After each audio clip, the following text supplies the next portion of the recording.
Hello and welcome to Zentangle 65. We do have live class going on right now. We also have live class on the 22nd. So I'm going to start with a box. I'm going to try to make this one as square as I can. I recommend that you do something similar if you just until you learn how to do it. So we're going to take this first box here and we're going to divide it into quarters. So I'm going to try and get as close to the middle as I can. A little bit off, but no big deal. And then I'm going to go down as well. So I'm going to make a 4-space grid. In this first square, which is where I'm going to start, I'm just going to put a little teeny tiny square kind of in the top left corner.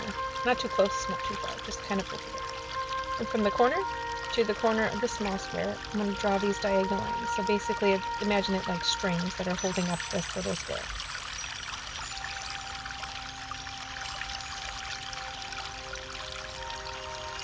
Something just like that.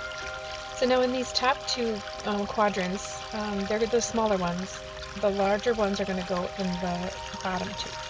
So I'll kind of demonstrate that. I'm just going to give a little space here and draw a line straight across. Something like that. You want it to be thicker than a pen width, like a pen line width, but not too thick. So then these two bottom ones, this one here, kind of just pull it down a little bit and color it in so it's nice and thick. And then you go up the side. And they should be as square as you can make them. You can sort of fudge it a little bit. When you get to the line there, kind of just pull it out a little bit further. Don't forget to color in your center square. And you're going to continue this process until you've filled up your section. You may only have room for 3. You may only have room for 4. Sometimes it doesn't quite work out. If that center square is a little bit too far to the corner, you can only get a few thin lines, and then it looks really weird on the bottom with the thicker sections. It just doesn't line up right. So when you draw your initial square, don't make it too close to the corner.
Finish that quadrant. Now I'm going to go diagonally and work in this bottom one. Basically do the same thing that I just did, only in the reverse. I'm going to make my small square down in this lower right section of my, or corner of my section there, and repeat the exact same process.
So now I'm going to work in the other two quadrants, and I'm going to move my square kind of towards the center. You really can put these anywhere. I just want to show you that you can actually kind of make a little pattern. So when you've done the first two quadrants, the second one you're going to work from the outside in, and I'll show you why. So you want to have kind of a thicker one. I'm gonna pick a side. So these are my two thin ones. I'm just gonna draw a thin line in here so I don't forget which ones are my thin ones, because sometimes it's kind of hard to tell or you get confused. So then I'm gonna go up on the sides, and I'm going to thicken this center line here so it looks like it's part of this block I'm working in now. So I'm going to do the other one. You can actually switch it the other way too, so that the thick part goes in the center and all of your thin lines are on the outside. It's up to you how you want to do it. So then this top panel here that I'm working on, and then the right side of the section are going to be the thick ones. So this is how you kind of alternate the pattern. If you can kind of see on the left there's one block that has a thin one, and then there's one block that has on the outside top, and then there's one that has a thick one. I'm not explaining myself very well, but basically you want to work in reverse. So two squares of the quadrant, you work from the inside out, and the alternating two squares, you work from the outside in.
for the next design, we're going to start with just a box. I mean, you can draw any shape you want, but I'm just going to do a box for simplicity. I guess it's a little bit more like a rectangle, but that's alright. So from one corner, the top corner, I'm going to draw kind of a really deep, exaggerated arch line.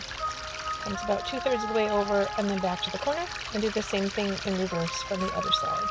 So you end up kind of with this odd looking hourglass shape. You can make whatever shape you want. If you just want to draw a circle in the middle of your square, that's totally fine. I'm going to work horizontally, so going from the top down, I'm going to draw some as straight as I can make them, horizontal lines that are evenly spaced, and they're just going to go right over the top of my initial drawing, or my initial design. So it doesn't matter, where that they line up, you just want to have them as straight as you can and sort of evenly spaced. Obviously you can't get every single one perfect, but it looks cooler when the line spacing is very small as well. So you don't want to have anything that's really wide or far apart. You want to draw your lines relatively close together, obviously not touching them.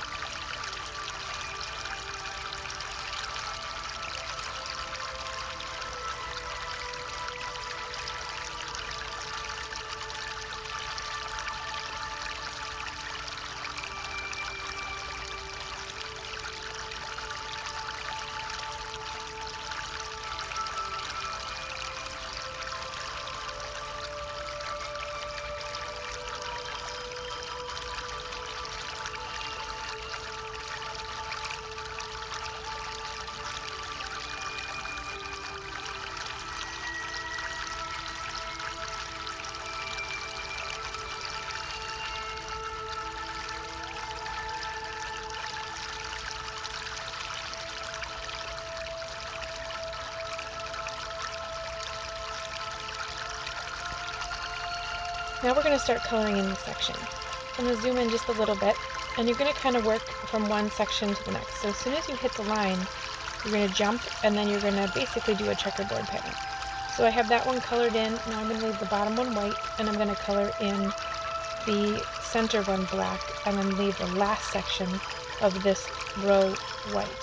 So you can kind of see on the left a little bit better than the video, but it's going to be alternating, kind of like a checkerboard, but it's obviously not squares. So you should have one black, one white, one black, and then go to the next row and then go white, black, white, and then black, white, black, or however many sections you have. Just make sure that you pay attention to how you're doing it, because sometimes if your design in the center is a little wacky, that you can actually get confused as to what you're supposed to be drawing, what color.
this, and you can see it kind of creates the illusion, and as you look at the picture after it's all colored in, it actually looks like it's moving. So if you kind of move your eye from one section of your drawing to the next, it'll give it the illusion like the picture itself is moving.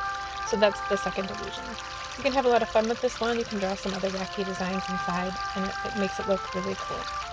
So for the final design, this one's more of a depth perception type of thing. So it's more of a perspective type drawing. I'm just going to start with a box, and I'm going to try and get it as square as I can. I do recommend that you do a box for this one. Again, at least the first time that you draw it. So now I'm going to switch to a pencil, and I'm going to do a 9-section grid on here. So you're going to draw 2 lines going across and 2 lines going down. You do want to try and get them as evenly spaced as you can, but don't worry about it if you don't, if it's not 100%. And then the lines should be straight. These are lines that you're going to erase, so don't draw them too firmly. Now I'm going to take my pen, and I'm basically going to thicken up this line. I'm going to just draw a line, jump over the pencil, leaving a space, and kind of work my way around.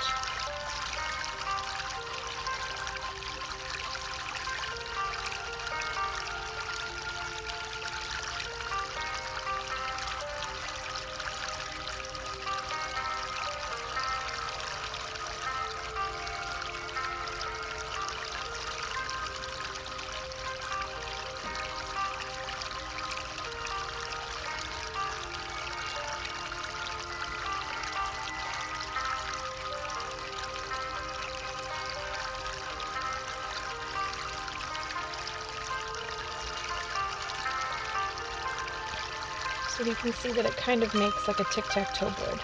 I'm going to go back and erase all the pencil lines.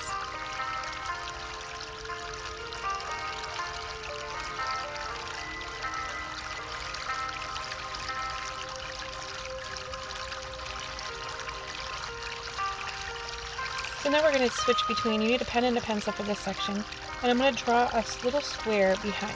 So I'm going to draw two-sided there, jump over that line or look like it drawn underneath, use a pencil, draw it across, and then draw another square here. And you can do this entire thing in pencil if you want. I'm just kind of lazy, so I don't have to backtrack. Draw the 4 corner ones in pen, and the 4 center ones, or side ones, I guess, would be pencil. And then this last one here is going to be pencil. So you can see it kind of makes a square in the background. And on this very center square, I'm going to draw another square inside. So you can kind of see what it's going to look like on the left. So from each corner to each corner, you're going to draw these lines. It's only from the exposed corner, so if you have like that center corner in this section, it's up against another line. I'm not going to draw a line, obviously, so we're just going to have that here. So now for these 4 remaining sections, you kind of eyeball, you're going to be drawing diagonal lines as well, but you want to use your spacing to be what the center square is. So you want to imagine that it kind of goes up there, and you can put a dot right there, and you can draw your lines diagonal from that point, and then you want to finish off. This one ends up being more of a rectangle shape, not a square. So it's something like that, and you want to do that in all the rest of the corners. So you can kind of just do your dots, draw your diagonal lines, and then finish off the rectangle in the center.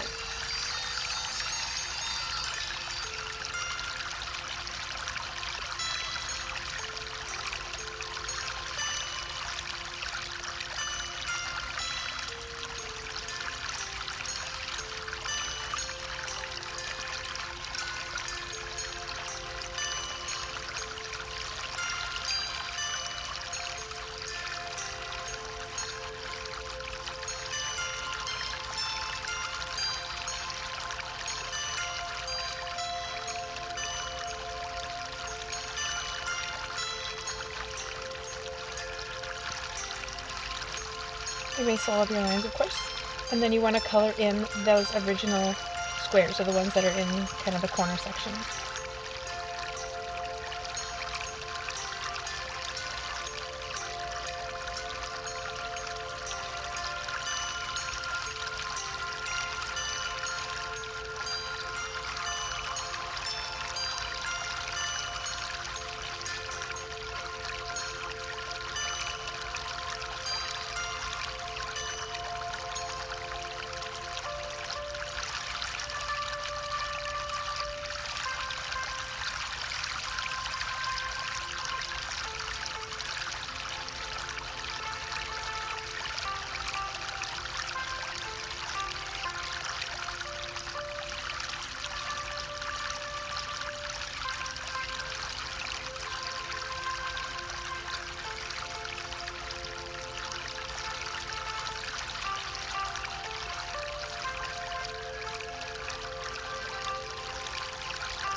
So now we're going to switch to the last part of these pattern, which is the shading.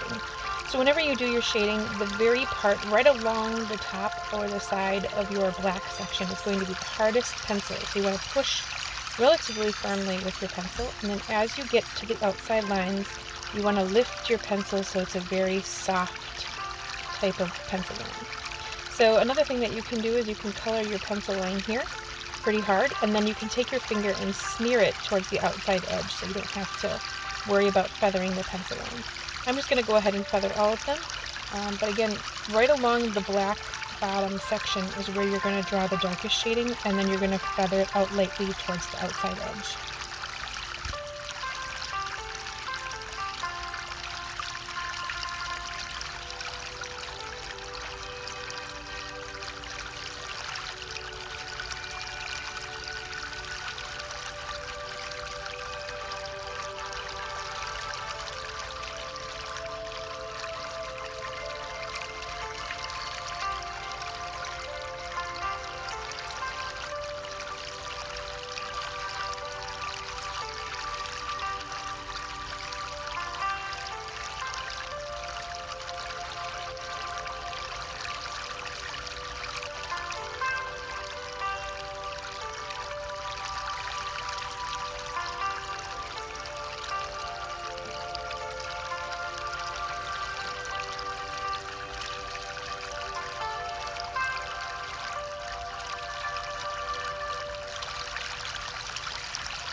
I hope that you enjoyed these patterns for today, a little bit more of the optical illusion type of drawings that we started last week.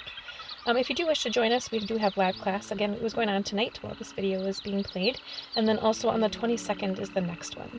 I do hope that you're staying safe. I hope you had a nice 4th of July, and I hope to see you in the library very soon. Have a great day.